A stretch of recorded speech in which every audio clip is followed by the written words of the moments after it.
All right, let's get right into it. Today, we're going to break down how to nail the perfect pitch. And our guide for this is the amazing Dr. Ebby Offrey. Now, this guy is a founder, a judge, and a coach. So trust me, he has seen it all from literally every single side of the table.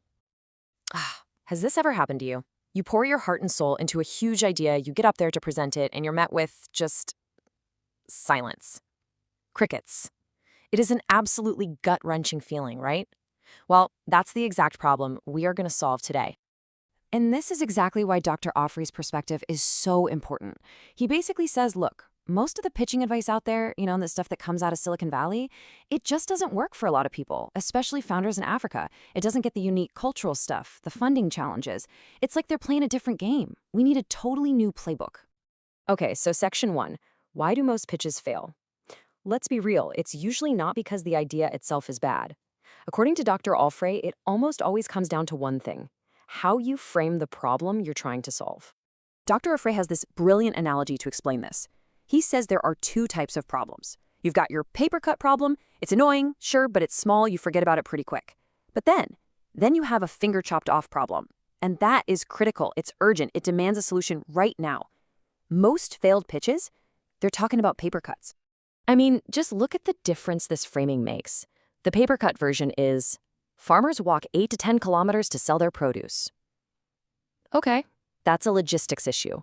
But now listen to the chopped off finger version. Farmers lose 90% of their family's income, so their children go hungry and have to drop out of school. Whoa. See, it's the exact same root problem, but the framing changes everything. One gets you a polite nod. The other gets you attention. It gets you funding. It gets you action. All right, section 2, the CVM formula. So you've nailed the problem framing. What's next? How do you actually structure the rest of the pitch? Well, Dr. Offrey gives us this really simple but incredibly powerful formula that completely shifts the goal of the whole conversation. And here it is. This is the big mindset shift. The goal isn't to sell, it's to make a connection. You have to stop thinking of your pitch as some kind of sales presentation. It's a story. It's about triggering an emotion. All that data, all those cool features, they're super important, but they only really matter after you've made that genuine human connection. And this is his 3-part formula: captivate, validate, motivate. Every single piece of your pitch has to do one of these 3 jobs. So captivate, that's grabbing their attention right away with that big, chopped off finger problem. Then validate.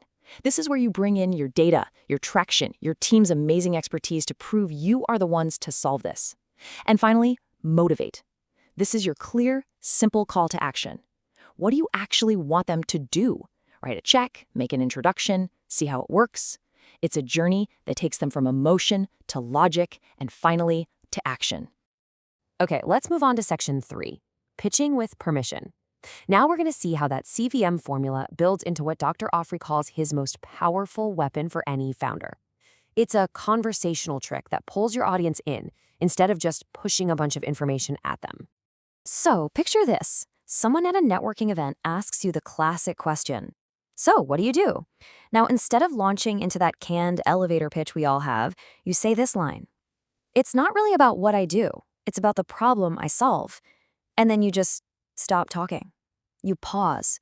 This simple little reframe instantly makes them curious, and boom, you are in complete control of the conversation. And that little pause, I'm telling you, it almost guarantees they will ask this exact question. Okay, so what problem do you solve? And just like that, what was a monologue is now a dialogue. They have literally given you permission to pitch, and now they are actually listening, waiting for your answer. So what does that problem sound like? Well, this is the actual finger-chopped-off problem Dr. Offrey uses for his own company, GeroCare. He says, in Nigeria, most people will lose one or both parents to preventable health conditions before the age of 45. Just let that sink in. Notice how specific it is, how emotional it is, how high the stakes are. This is not a statistic you just hear and forget. It makes you lean in. It makes you feel the weight of it. And after you lay out a problem that painful, what do you think happens next? The audience is literally demanding to hear your solution. They're on the edge of their seat. They're pulling the information out of you now, which is just a huge psychological shift in your favor. And only then Only when they've asked, do you deliver the solution? We created a platform that makes it easy for people to book regular doctor home visits for their parents in Nigeria. It just lands with so much more power because it feels like the perfect, obvious answer to the urgent problem you just laid out. You've totally earned this moment. All right, section 4, mastering the story. So that conversational pitch is perfect for a one-on-one chat. But what about when you're in a boardroom doing a formal presentation? Well, the same core ideas apply, but you have to tailor your story for who is actually in the room. And this, right here, is one of the biggest mistakes founders make.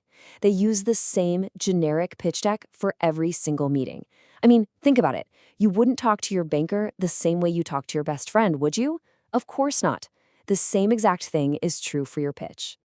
This table really breaks it down nicely. You have to speak different languages to different audiences. An investor, deep down, they're asking, how is this going to make me money? A donor for a nonprofit, they're asking how many lives are going to be improved. And a judge at a pitch competition, they're literally just thinking, does this pitch fit my scoring sheet?